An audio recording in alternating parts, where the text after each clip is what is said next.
বন্ধুরা তোমরা সবাই কেমন আছো? আবার একটা নতুন ভিডিও নিয়ে চলে এসেছি। আমার বোন নারকেল ছাড়াচ্ছে, আজকে বাড়িতে নারকেল পিঠে হবে, তার জন্য নারকেল ছাড়ানো হচ্ছে। দেখো কিভাবে নারকেলটা ছাড়ায়, দেখতে থাকো তোমরা। এটা প্রায় ছাড়ানো হয়ে গেছে, দেখো তোমরা, পুরো হয়ে গেছে ছাড়ানো।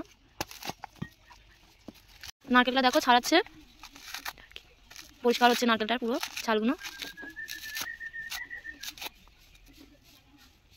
নারকেলটা ছাড়ানো হয়ে গেছে। এই দেখতে পাচ্ছ, এই খোলাগুলো সব ফেলে দিয়েছি।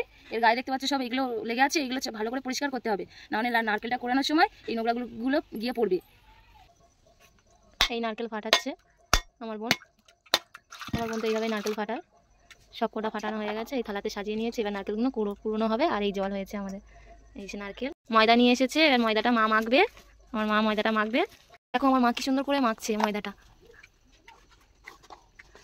এই ময়দাটা ভালো করে মাখা না হলে গোল্লাগুলো ভালো হবে না, আর শেপও ভালো আসবে না। আমার মা কি সুন্দর মাখছে ময়দাটা, দেখতে থাকো তোমরা। ময়দাটা প্রায় মাখা হয়ে গেছে, মাখা পুরো প্রায় হয়ে গেছে। এবার চাপা দিয়ে দেবে কিছুক্ষণের জন্য। দেখো তোমরা কি সুন্দর করে মাখছে ময়দাটা। আমার বাবা নারকেল কুচি বসে গেছে, দেখো আমার বাবা নারকেল কুচছে কি সুন্দর, অনেকটা হয়ে গেছে। এই নারকেলটা ছাই মারার জন্য বসিয়ে দিয়েছি, চিনিও দেওয়া হয়ে গেছে। এখন তোলাতে না পুড়ে যায় তার জন্য মা নাড়ছে নারকেলটাকে। ভালো করে ছাই মেরে লাল করে নিতে হবে।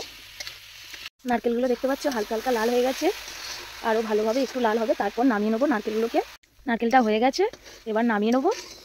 নিয়ে এবার নারকেল পিঠেগুলো করব। খোলটা করেছে, করে নারকেলটা দিচ্ছে ওর মধ্যে। দেওয়ার পরে ভালো করে একটু মুড়ে নেবে, নাহলে বার হয়ে যাবে ছাই দেওয়ার সময়। তো এই জন্য করে ভালো করে মুড়তে হবে, নাহলে ঠিকভাবে হবে না। ওরা হয়ে গেছে, এবার দিদি ভালো করে একটু শেপ দিয়ে নিচ্ছে, নাহলে দেখতে ভালো লাগবে না, তো তাই জন্য করে একটু ভালো করে করছে। এই হয়ে গেছে, এবার এখানে রেখে দিয়েছে। আর মা এখানে এই আটাগুলো ভালো করে গোল্লা করছে, করে দিদিকে দিচ্ছে, দিদি এখানে করছে। নারকেলের পুরগুলো সব ময়দার ডোতে ভরা হয়ে গেছে। এবার সব উনুনে যাবে, হয়ে ভাপানো হবে। তারপরে উনুনে আগুন দেওয়া হয়ে গেছে, এই হাঁড়িটাও বসিয়ে দিয়েছে গরম জলের সাথে। এগুলো এবার বসানো হচ্ছে হাঁড়িতে, উনুনে বসিয়ে দিয়েছে ভাপানোর জন্য।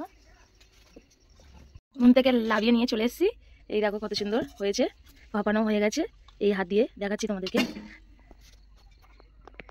ভিডিওটা যদি ভালো লাগে চ্যানেলটা সাবস্ক্রাইব করে দিও, শেয়ার করে দিও, লাইক করে দিও, আর কমেন্ট করে দিও। কেমন লাগছে জানিও। Bye bye, tata tata.